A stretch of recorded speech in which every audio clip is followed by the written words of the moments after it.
നമസ്കാരം, ഞാൻ Rakesh M G ടിപ്സിലേക്ക് എല്ലാവർക്കും സ്വാഗതം. എല്ലാവരും സുഖമായിട്ടിരിക്കുന്നു. ഇന്ന് ഞാൻ പറയാൻ വന്നിരിക്കുന്ന ഒരു കാര്യം, നമുക്ക് ഒരു വാഹനം, ഒരു സെക്കൻഡ് ഹാൻഡ് വാഹനം എടുക്കണം. നമ്മളൊരു സെക്കൻഡ് ഹാൻഡ് വാഹനം ഒരുപാട് നോക്കി നടന്ന ഒരു വാഹനം കണ്ടെത്തി. അങ്ങനെ കണ്ടെത്തിയതിന് ശേഷം നമ്മൾ ഈ വാഹനം ഓടിച്ച് നോക്കാൻ തുടങ്ങിയപ്പോഴേക്കുമാണ് നമ്മൾ മനസ്സിലാക്കിയത് വേറെ പ്രശ്നങ്ങളോ കാര്യങ്ങളോ ഒന്നുമില്ല, എല്ലാം ഓക്കെ ആണെന്നുള്ളത്. പക്ഷേ എവിടെ നിന്നൊക്കെയോ നമ്മൾ അറിഞ്ഞു, അല്ലെങ്കിൽ നമ്മൾ വാഹനം ചെക്ക് ചെയ്ത് നോക്കിയപ്പോൾ നമ്മൾ മനസ്സിലാക്കിയത് ഒരു മേജർ ആക്സിഡൻറ്റ് നടന്നൊരു വാഹനമാണ്. അതായത് ഹുഡെല്ലാം തുറന്ന് നോക്കി, ആപ്പറോണ്ട് ഭാഗത്തെല്ലാം നോക്കിയപ്പോഴേക്കും അവിടുത്തെ പേസ്റ്റിംഗ് എല്ലാം പൊട്ടിച്ചിട്ടുണ്ട്. അപ്പോൾ അങ്ങനെയൊക്കെ നോക്കി നമുക്ക് മനസ്സിലായി ഈ വാഹനം ഒരു മേജർ ആക്സിഡൻറ്റ് കഴിഞ്ഞാണ്.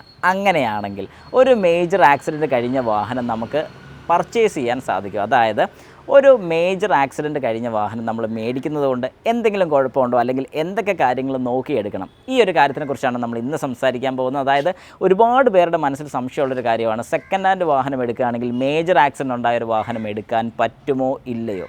ശരിക്കും പറഞ്ഞാൽ എൻ്റെ ഒരു ഒപ്പീനിയൻ ഞാൻ പറഞ്ഞുതരാം. നിങ്ങളൊരു മേജർ ആക്സിഡൻറ്റ് ഉണ്ടായൊരു വാഹനം എടുക്കുകയാണെങ്കിൽ ഒരു കാരണവശാലും ഈ ഒരു വാഹനം പ്രോപ്പറായിട്ടുള്ള രീതിക്ക് ബോഡി വർക്ക് ചെയ്തതല്ലെന്നുണ്ടെങ്കിൽ എടുക്കാതിരിക്കുന്നതാണ് ഏറ്റവും നല്ലത്. കാരണം നമുക്ക് ഏകദേശം ഒരു വർക്കിൻ്റെ പെർഫെക്ഷൻ കാണുമ്പോഴത്തേക്ക് അറിയാൻ പറ്റും. അതായത് ഒരു ഷോറൂമിൽ ചെയ്യുന്ന വർക്കിൻ്റെ പെർഫെക്ഷൻ എന്താണെന്ന് പറഞ്ഞു കഴിഞ്ഞാൽ അവർക്ക് അവരുടേതായ രീതികളുണ്ട്. അതായത് ഒരു വാഹനത്തിൻ്റെ ലെവലിങ് തൊട്ട് അതിൻ്റെ പേസ്റ്റിങ് വരെ, അതായത് അത് പേസ്റ്റ് ചെയ്ത് തിരിച്ച് പെയിൻറ്റിങ്ങും കഴിഞ്ഞ് ഇറക്കുന്നതിൻ്റെ ആ ഒരു പ്രൊസീജിയർ എന്ന് പറയുമ്പോഴത്തേക്കും ഓരോ സ്റ്റെപ്പ് വൈസ് വെച്ചുള്ള പ്രൊസീജിയറാണ്. എന്നാൽ ചില സ്ഥലങ്ങളിൽ, അല്ലെങ്കിൽ ചില സ്ഥലങ്ങളിലൊക്കെ തട്ടിക്കൂട്ട് പരിപാടി ചെയ്യുന്നുണ്ട്. അതില്ലെന്ന് ഞാൻ പറയുന്നില്ല, പല സ്ഥലങ്ങളിലും തട്ടിക്കൂട്ട് പരിപാടിയുണ്ട്. അതായത് തൽക്കാലം ആരുടെയെങ്കിലും തലയെ വെച്ച് കൊടുക്കാൻ വേണ്ടിയിട്ട് ഏതെങ്കിലും രീതിക്ക് വാഹനത്തിൻ്റെ പുറമേ നിന്ന് നോക്കുമ്പോൾ നല്ല മോടിയായിട്ടിരിക്കണം, അതായത് നല്ല അടിപൊളിയായിട്ടിരിക്കണം. പക്ഷേ ഈ വാഹനം ഓടിച്ച് കഴിയുമ്പോഴത്തേക്കായിരിക്കും മനസ്സിലാവുന്നത് 5 പൈസയ്ക്ക് കൊള്ളത്തില്ല, അല്ലെങ്കിൽ ഈ വാഹനത്തിൽ ഒരുപാട് പ്രശ്നങ്ങളുണ്ട്. അല്ലെങ്കിൽ കുറച്ച് നാൾ ഈ വാഹനം ഈ കസ്റ്റമർ ഓടിച്ച് കഴിയുമ്പോഴത്തേക്കും ആയിരിക്കും ഓരോ പോർഷനിൽ നിന്നും ഒച്ചയും ബഹളവും ഒക്കെ വന്ന് തുടങ്ങുന്നത്.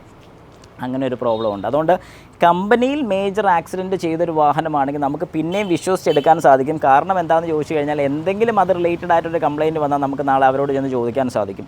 അങ്ങനെ ഒരു അഡ്വാൻറ്റേജ് ഇതിനകത്തുണ്ട്. അപ്പോൾ ശരിക്കും പറഞ്ഞു കഴിഞ്ഞാൽ ഞാൻ റെക്കമെൻഡ് ചെയ്യുന്നൊരു കാര്യം, മേജറായിട്ട് ആക്സിഡൻറ്റ് ഉണ്ടായ ഒരു വാഹനമാണെന്നുണ്ടെങ്കിൽ നമുക്ക് വിഷ്വലി നോക്കുമ്പോൾ അതിൻ്റെ വർക്ക് പെർഫെക്റ്റ് അല്ല എന്ന് എവിടെയെങ്കിലും നമുക്ക് തോന്നിയിട്ടുണ്ടെങ്കിൽ വിട്ട് കളഞ്ഞേക്കുക. വാഹനം എത്ര നല്ലതാണോ, ഓടിക്കാൻ എത്ര കംഫർട്ടബിൾ ആണോ എന്നൊന്നും നിങ്ങൾ നോക്കരുത്.